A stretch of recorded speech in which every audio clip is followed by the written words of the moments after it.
ఈ నెల 31 ఆర్టీసీ కార్మికులకు గుడ్ న్యూస్ చెప్తావట. మహాలక్ష్మి స్కీమ్తో ఆర్టీసీకి పూర్వ వైభవం.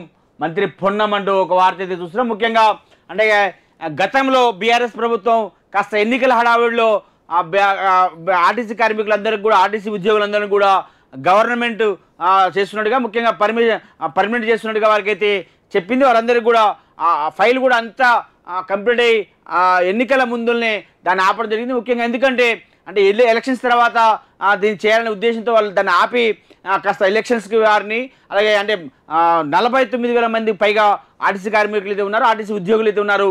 వీరి కుటుంబాలందరూ కూడా కాస్త బీఆర్ఎస్కి అనుకూలంగా ఓటు వేసే దిశగా అయితే వారు ప్రయత్నం చేసిన మాట వాస్తవమే. కానీ ఆ ఫైల్ అక్కడే ఆగిపోయింది.